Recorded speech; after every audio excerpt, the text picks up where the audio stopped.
Hey guys.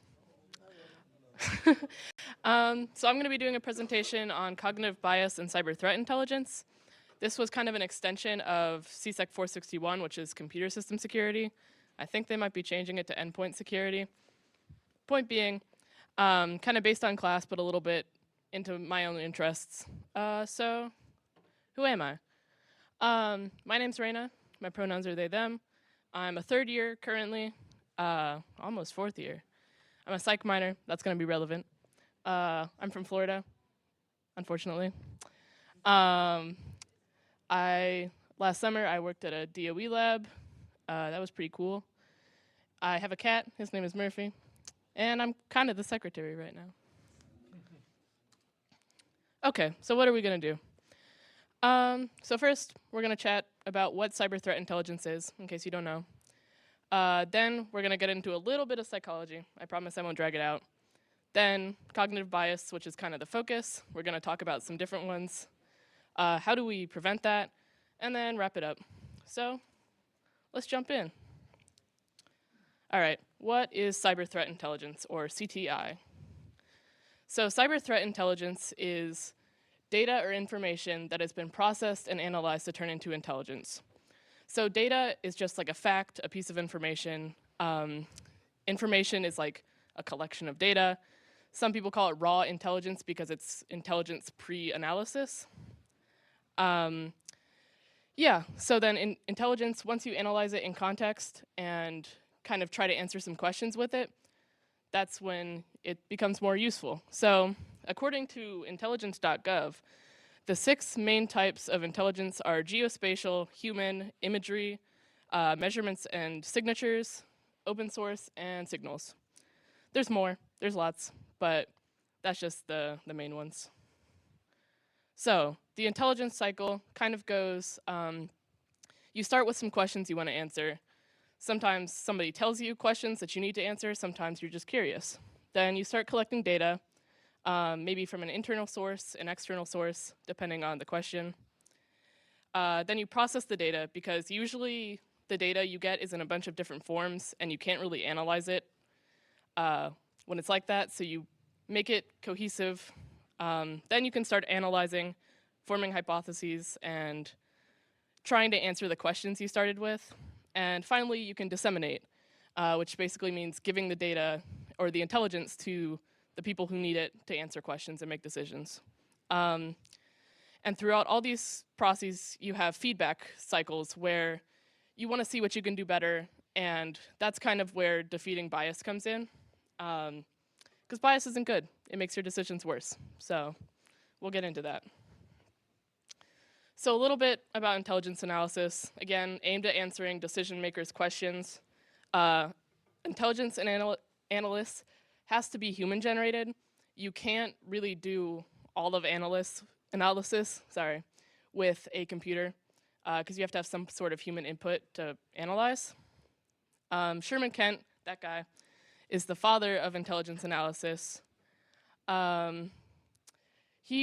Even early on, he talked about the importance of cleansing hypotheses and curbing your predilections and prejudices. So basically removing bias from the hypotheses you make. Some of the things that make intelligence analysis hard is it's usually kind of secret. There's usually an element of timeliness that makes things difficult. And it's hard to reproduce because everything's happening in the moment, and intelligence is kind of a process, or analysis of intelligence is a process that kind of happens in your head. So it can be difficult to explain that to coworkers and figure out how to get on the same page. So there's also a debate, just to mention, about like in intelligence analysis, when taking action on something causes more problems than not, and like how to best do analysis to not lose more than you gain. So that's interesting. Okay, so threat intelligence. A more specific kind of intelligence where you're detecting a threat, analyzing actors and their capabilities, goals, and motivations. So basically, you're trying to figure out what could cause an adverse event in your environment, and share that information to others to either consume it or generate it, depending on what side of the analysis you're on. You have to make sure it's relevant to your organization, and good intelligence, you include how it was collected, when it was collected, and some context around the collection. And of course, address bias. So cyber threat intelligence, just a little more specific. They're often used as synonyms these days, but more used in cybersecurity programs, so defense, response, and threat hunting. Again, these programs can both create and generate intelligence like we mentioned previously, and then some sources of internal could be like honeypots or results of incident response, and some sources of external could be community data like social media even, or a commercial source where they're trying to sell you threat intelligence. Okay, so that was a little crash course in threat intelligence. So now cognition. So cognition is one of the main components of mind, and it includes all forms of knowing and awareness. So basically, if you're thinking, that's cognition. So perceiving, imagining, remembering, problem solving, and making judgments are all forms of cognition, and these are all play a part in threat intelligence. So the end goal is to acquire some kind of knowledge or understanding. And in threat intelligence, this is of a threat or a potential threat. So in psychology, there's a dual process theory, and that says that we have two processes going on in our minds at all times. One of these we're more aware of, and that's the deliberate system, or system 2. It's slower, but it's more flexible, and we can be more conscious of it, and it can handle more complexity. Automatic processing, or system 1, is fast, it relies heavily on mental models, and it's largely unconscious. So that means it's really good at quick evaluations, but sometimes it makes mistakes, and predictable mistakes. So heuristics are mental shortcuts that are used primarily in automatic processing. They're very prone to error because they rely so heavily on mental models. And once you get in a mindset, it can be hard to change it. And cognitive bias is kind of when heuristics go wrong. So now you have an error within your argument that is fundamental and changing the way you're thinking about something without you realizing. So to be more specific, we're going to get into some different cognitive biases and how these affect cyber threat intelligence. So confirmation and choice affirmation are two that are mostly based on our tendency to want to believe something that we already know. So we're more likely to notice information that confirms our current beliefs. That's the confirmation bias. And we are also more likely to make incorrect decisions if it supports a choice we've already made. So we don't want to be wrong, and that's choice affirmation. Theory perseverance kind of stems from these two things, and it's once you have a theory in mind, it takes overwhelming contradictory evidence to get rid of it. So in cyber threat intelligence, this really shows if you think you're not a target, like, no, my company's too small, or I'm secure, I'm fine, you will probably miss evidence that is important in intelligence. So anchoring.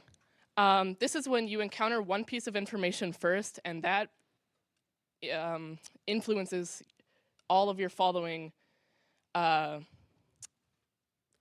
perceptions or analysis processes. So you have an anchor point, and all of the other information adjusts from that point. So that probably lends too much weight to the first piece of evidence you see, which might not actually be that important, and then not enough weight to later pieces of evidence, which might be really important for you. This comes in cyber threat intelligence with attribution. So you start focusing too much on who the threat actor is and not enough on the other pieces of evidence, and that can skew your perception of whatever's going on. So these ones, availability, priming, and frequency, are kind of based on what you notice and what comes to mind. So availability, if you're seeing something a lot and it comes to mind really easily, or it's just really vivid, so it comes to mind really easily, you will consider that to be more likely. So if you heard a really bad news story about a Russian attack or something like that, then you are more likely to think that the attacker in your system has to be Russian, and you're going to base all your perceptions off of that. Priming, if you're presented with a concept and it can be as innocuous as what you had for lunch, that could maybe influence your later choices and decision making. So that's also kind of a part of memory and what comes to mind more easily. And then frequency, this is a classic one where if you look for red cars on the road, you are more likely to see a lot more red cars because you're thinking about it. And it's just kind of, you perceive what you expect to. So that can affect threat intelligence. If you're looking for something, or if something comes to mind more often, then you are more likely to see it, and then all of your biases are going to be skewed in that direction. Okay, so survivorship bias is kind of just an unfortunate result that we can only really look at the information we find or that comes to us. So a historical example of this is bombers in World War II. So the government was sending out these planes, and when they would come back with bullet holes, they would say, we need to add reinforcements to this plane to make it more safe for our pilots. So they started looking and they said, oh, we see a lot of bullet holes here and here and here, so let's put reinforcement there. The problem with that was those were the planes that were getting back. The planes that were getting more damage in more critical areas were not getting back, and they could not look to see where to put reinforcements. So this might happen in your system with malware or indicators of compromise. You might put too much emphasis on the things you find rather than trying to think about what you're not seeing. And this is really hard, because how do you analyze something that's not there? So it takes a lot of thought, but it's something to keep in mind. Hindsight and outcome. So after something happens, we have a tendency to overestimate how good we were at predicting what was going to happen, or depending on the outcome, we might perceive what we did differently. So this is really important in incident response, which is a major source and use of threat intelligence. So with the hindsight bias, it's people say, I knew it all along. I knew that was going to happen. I was ready. But not really. And with outcome, if there's a good outcome, you must have made the right choice, right? Not necessarily. You can make wrong choices and still have a good outcome, the right answer with the wrong formula. So false consensus and false uniqueness, you might overestimate or underestimate the amount of others who share your characteristics, and that doesn't really make sense because those are contradictory. But you overestimate your positive characteristics, you overestimate how many people share your negative characteristics, and you underestimate how many people share your positive characteristics. So you want to feel good about yourself, just that's how your brain works. And you also associate more with similar others. So you see people around you that share similar characteristics, and you think everyone shares those characteristics. So if you're surrounding yourself with similar companies or similar coworkers, and you are assuming that you all share the same characteristics, that might be a false consensus bias. And false uniqueness might come in if you're assuming, oh, I'm much more secure than other companies in my field because I do this and this and this. That might not be true, and it might be something to look at. Illusory correlations is when you overestimate the link between two variables. So if you look at this goose and you look at this broken gate, some might say, I think that goose broke that gate. I don't think so. It just happened to be in the same place at the same time. But so in threat intelligence, maybe there's a blackout during a cyber attack, and that makes you want to think that maybe the attackers are targeting the energy grid. It might just be a coincidence. So you don't want to put too much weight on variables that you aren't sure whether or not they're related. This is a really big one. When you're analyzing a threat actor that you don't know too much about, you tend to project your mindset onto them and say, well, I would do it this way if I were in their shoes, or I would make this step next. And they might be on a completely different train of thought. So it might not actually be helpful at all in predicting their behavior. So you need to be careful that you're not just projecting your own thoughts onto others, and really considering the evidence that's available instead. And I think this might be the last one. There might be one more. Optimism and overconfidence. We have a tendency to overestimate the positive and underestimate the negative. And this came up previously, but it also happens in events and our own abilities. So optimism is overestimating positive events. So surely that can't go wrong. And overconfidence, we have more faith in our own positive abilities. So 2/3 of people say they're above average drivers. That's not possible, statistically. But we all think that we're maybe a little bit better than we are, or it depends. But that's how the brain works. It wants to feel good. And this comes up in threat intelligence. So you might see something and say, no, I don't think that's going to happen. Not to me, surely.